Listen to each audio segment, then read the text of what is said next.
ya tenemos en la línea telefónica al escritor académico, conductor también de programas de contenido político, analista, Hernán Gómez. Buenas tardes, Hernán. Hola, Aarón, mucho gusto en saludarte. ¿Cómo andamos? Bien, acá andamos. Ya se fue el calor de la Ciudad de México. Bueno. Híjole, la verdad es que va y viene, ¿eh? Ayer supuestamente ya se había ido y otra vez hizo un poco de calor, un poquito menos, pero hijo, el cambio climático ya nos alcanzó. ¿Cuánto es más o menos lo máximo, el de temperatura que subió en la semana pasada, que fue, entiendo, la más caliente, ¿no? En Ciudad de México. Pues ya ni me fijo en el termómetro, la verdad, pero sí se siente calorcito, Aarón. Sí, bueno, pero ya sabes cómo es aquí el calor, ¿no? Ya te tocó, yo creo que nosotros estaríamos en la gloria. Lo que pasa es que allá viven encerrados en el aire acondicionado. Eso sí. Aquí ningún aire acondicionado funciona. Bueno, Hernán, bueno, antes que nada te agradezco por haberme hecho llegar tu nuevo libro, excelente. No, confieso que no lo he terminado, pero es muy interesante lo que llevo y bueno, la invitación es con este motivo precisamente para que nos hables de tu más reciente creación literaria, que es Traición en Palacio, el negocio de la justicia en la 4T. Abro me parece interesante cómo abres acá el libro con citando al presidente en una de sus mañaneras. Lo leo y luego para que nos cuentes de qué trata, qué el lector, qué se va a encontrar en este contenido de Traición en Palacio. A ver, así abres el libro citando al presidente. Quiero dar a conocer que el licenciado Julio Scherer Ibarra, consejero jurídico del Ejecutivo Federal, ha decidido dejar el cargo y el encargo. Hay que subrayar esto de encargo y ahorita Hernán nos explicará el por qué. Dice, porque va a reincorporarse a sus actividades como abogado. Así inicia tu libro, Hernán. Sí, pues mira, esta es una historia de traición, una historia escalofriante, como la han descrito ya varios lectores que me han comentado cómo han recibido este texto, porque es una historia que yo escribí como un periodista simpatizante de la propia 4T, que me pareció importante contar una historia que en parte pone incómoda a la 4T, pero que viene desde integrantes de la propia 4T, que decidieron romper el silencio y lo hicieron pues dándome una serie de entrevistas en off the record, en las cuales deciden contarme acerca de la conducta del ex consejero jurídico Julio Scherer Ibarra, que era un hombre muy cercano al presidente López Obrador, un hombre de toda su confianza, que fue puesto en la consejería jurídica, pero que además fungía como una especie de secretario de gobernación. Algunos consideran que era una especie de vicepresidente, un hombre sumamente poderoso, con mucha influencia, que veía sus relaciones con empresarios, con factores reales de poder, con políticos, con el poder legislativo y sobre todo con el poder judicial. Este hombre, sin embargo, a pesar de la confianza que el presidente depositó en él, traicionó esta confianza, Aarón, porque, en primer lugar, porque no entendió el mensaje central, la narrativa central de la Cuarta Transformación, que es la separación del poder económico del poder político, porque este personaje buscó convertirse en una suerte de mega empresario al amparo del poder. Justamente lo contrario al mensaje del presidente López Obrador y a su lucha de combatir decididamente la corrupción. Pero lo interesante es que el presidente se dio cuenta de esto hacia el tercer año de su mandato y decidió cesar a este personaje. Pero lo hizo de una forma muy sigilosa, porque obviamente no quería que esto generase escándalo, no quería que la oposición lo capitalizara en su contra, y bueno, porque obviamente pues ningún presidente quiere reconocer que hay corrupción en sus propias filas, y mucho menos de un personaje tan cercano. Pero el caso es que el presidente lo apartó, tratando de simular que esto era una salida amistosa. Esto es importante y a mí me pareció relevante contarlo, Aarón, porque esto no pasaba en el pasado. Hay que recordar cómo personajes como Córdoba Montoya, en su momento, con Carlos Salinas, como Lozoya, con Peña Nieto, o como Genaro García Luna, cuyo poder fue transexenal, duró pues hasta más de 2 sexenios. Estos personajes nunca eran apartados, estos personajes delinquieron con el conocimiento y la protección de los presidentes en turno, y nunca eran removidos de sus puestos. Bueno, en este caso, cuando el presidente se dio cuenta de esto, lo apartó. Para mí es una historia que había que contar, pero que además tiene que ver mucho, en gran medida, con el negocio de la justicia y cómo funciona, que en el fondo es lo que a mí más me interesa. Sí. Porque ahí es donde el ex consejero jurídico operó una serie de redes que en un sistema que ha sido corrupto por mucho tiempo, pero del cual no habíamos hablado, una forma de corrupción muy escondida, que siempre había ocurrido de una forma muy sigilosa, muy discreta.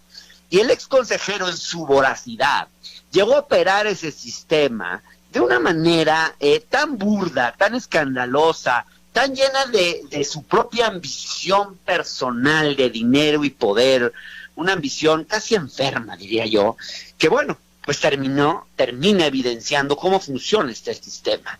Y de eso es de lo que a mí me interesa hablar. Y eso es lo que más me interesa llamar la atención, porque creo que esta 4T se equivocó al ignorar el tema de la corrupción en el sistema de justicia, porque si lo que querían era combatir los privilegios, ahí es donde se cocinan y mantienen los privilegios. Y ese es el sistema que, en mi opinión, hay que transformar. Sí, bueno, fíjate, ahí coincido mucho contigo, porque incluso yo voy un poco más allá. He dicho en algunas ocasiones, tanto en este espacio como en otros que me han invitado a analizar, que si en verdad hubiera una lucha frontal ante la corrupción y la impunidad, pues se debió haber reformado precisamente el sistema judicial, porque con esto que tienes, pues no va a alcanzar ninguna lucha anticorrupción. Y lo otro es, Hernán, bueno, como bien dices, pues sí, lo aparta de su cargo, es se diferencia con personajes como los que acabas de ahorita de nombrar en anteriores sexenios. Sin embargo, pues sigue intocado, o sea, podríamos decir que se sigue fomentando la impunidad en este caso.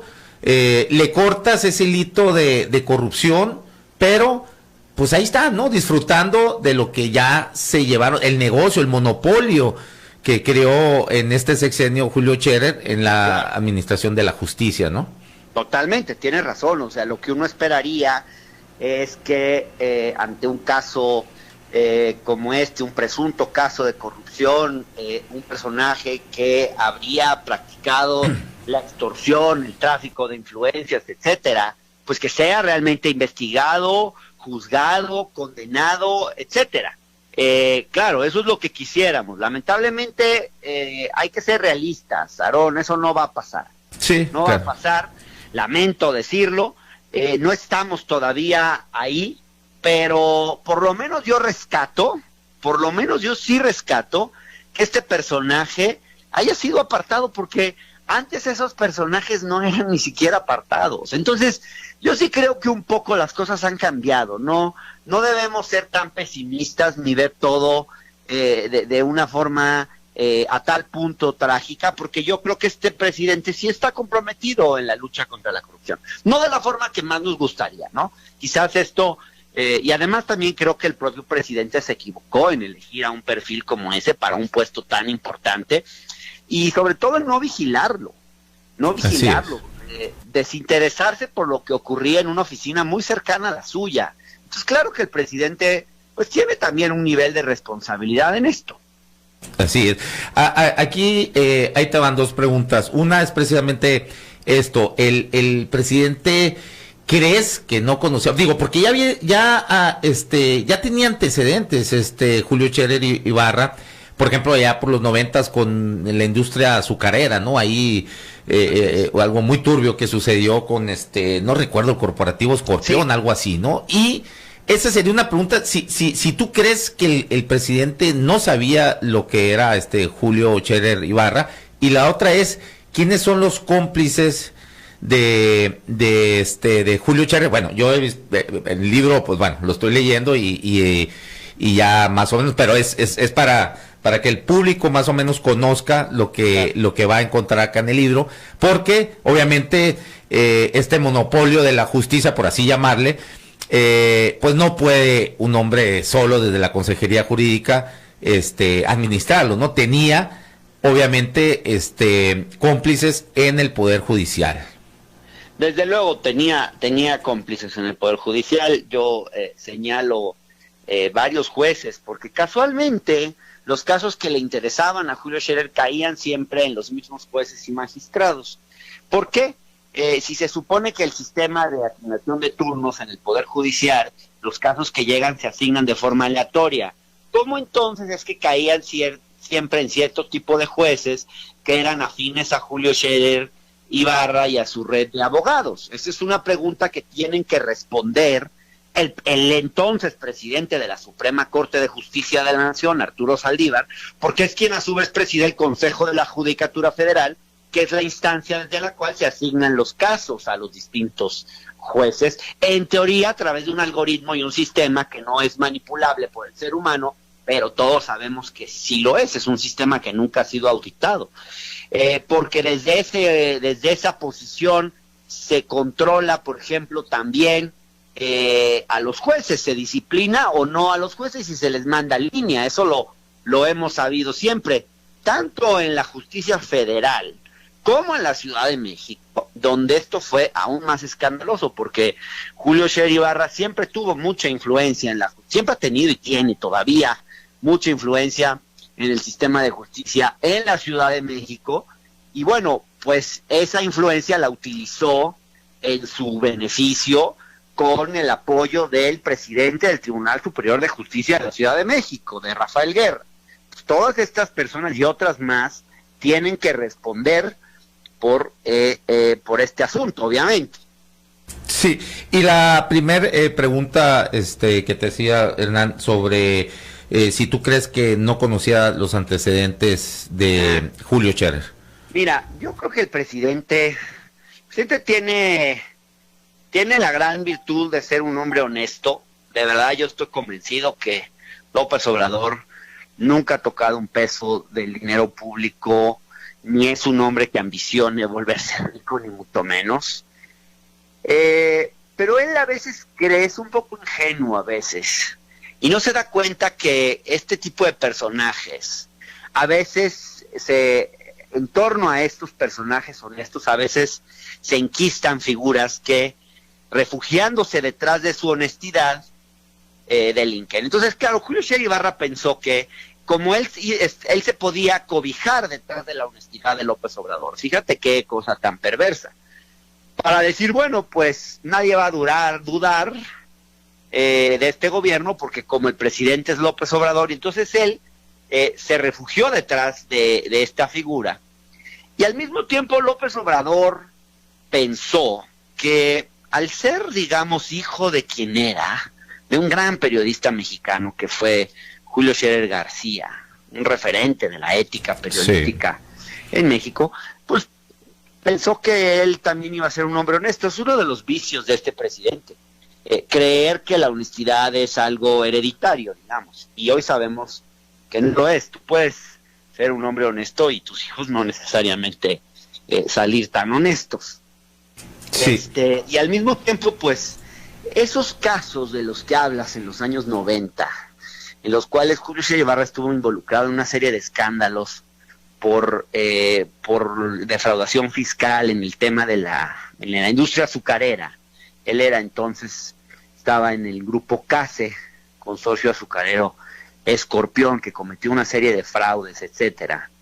En ese momento, cuando Julio Scherer Ibarra estuvo a punto de ir a la cárcel con el gobierno de Fox, su padre tuvo que salir a defenderlo y lo hizo públicamente y tuvo que ir a ver hasta el presidente Vicente Fox para rogarle que no metieran a su hijo preso.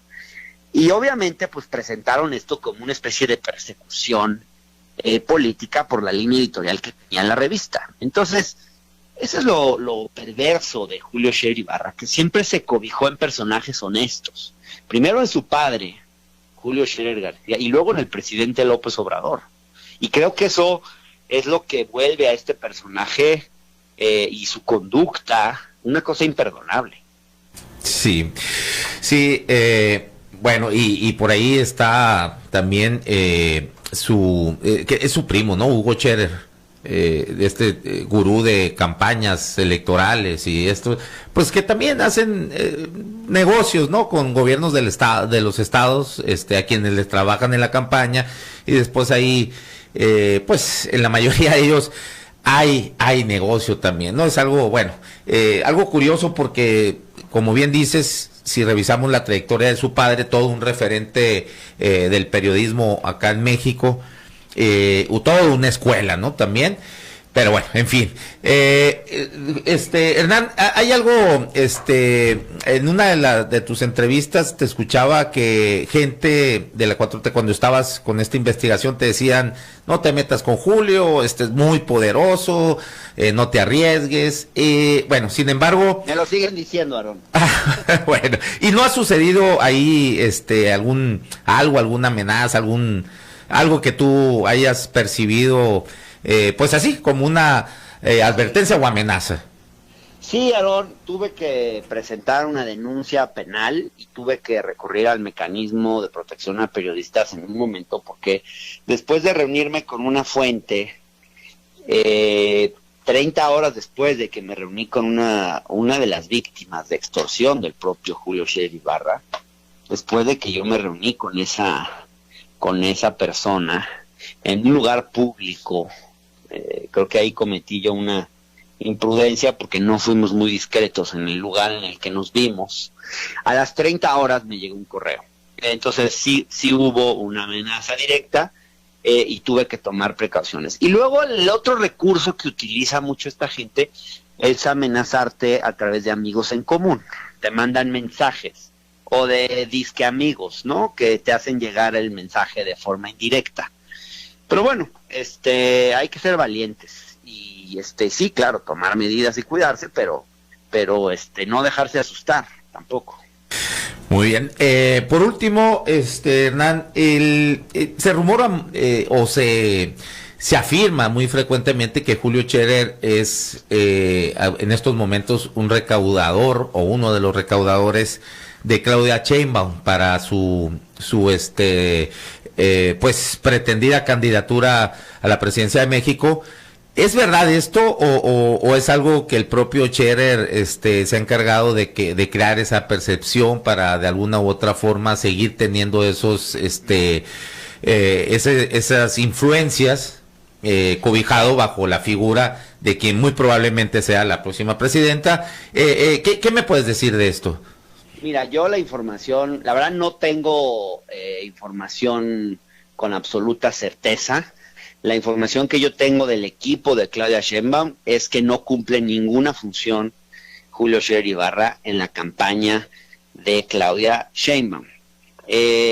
Ha habido cercanía en el pasado, pero por lo que yo sé es que ella ya pintó su raya. Ahora, me parece muy importante que esa pregunta se la hagan a ella, porque ella es la que en determinado momento tendría que decir muy claramente si tiene o no algún tipo de relación con Julio Scherer Ibarra y pues deslindarse de ese personaje para evitar dudas, porque yo creo que Julio ha usado el nombre de Claudia y también creo que sus adversarios en la contienda interna pues van a alentar especulaciones sobre la relación entre estos dos personajes, y la única manera de detener esas especulaciones pues es que la ex jefa de gobierno de la Ciudad de México pues establezca claramente un deslinde y diga que no tiene nada que ver con ese personaje.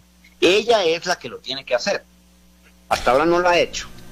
Ok, bueno,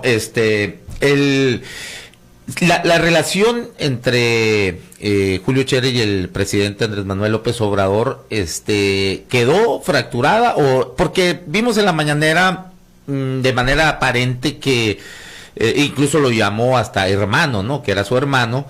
Pero ahorita que leía yo lo que citas, como inicia el libro, lo que citas de esa expresión del presidente en su mañanera, y que subrayo ahí que deja tanto el cargo como el encargo, ¿no? O sea, son cosas distintas.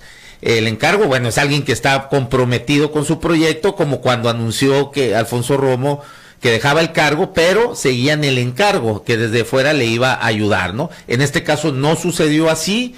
Creo que hay un mensaje ahí entre líneas para el círculo cercano del presidente, quienes conocen al presidente probablemente pues era un mensaje para ellos de que, bueno, si seguía los pasos de Julio Scherer, pues iba a suceder lo mismo, o quizás a lo mejor con alguien que no fuera tan apreciado, pues hasta iba y paraba a la cárcel, ¿no? Digo, es más o menos la lectura que yo le puedo dar. ¿Tú qué opinas de esto?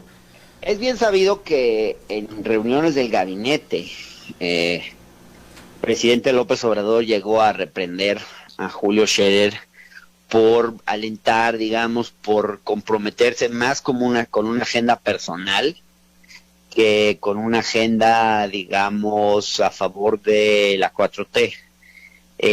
Y en momentos, en distintas mañaneras, llegó a decirse sorprendido y, por ejemplo, cuando le pasaron a firma el consejero un decreto que era contrario a sus instrucciones, y realmente cuando se despide del consejero, que dice, es un mensaje que hay que leerlo entre líneas, porque por un lado dice, él es mi hermano, ha sido clave en el proceso de transformación, etcétera, que es un mensaje más hacia la comentocracia, para decir, de alguna manera, para decirles, todo está bien, aquí nadie se peleó. O sea, el presidente no quería que pareciera que habían terminado peleados, porque eso iba a hacer que la prensa quisiera indagar en un tema. Entonces, como quiso distraer el tema, salió con este rollo de que era su hermano, de que le agradecía mucho, de que la salida era amistosa, y el otro cuate salió diciendo que se había cumplido un ciclo,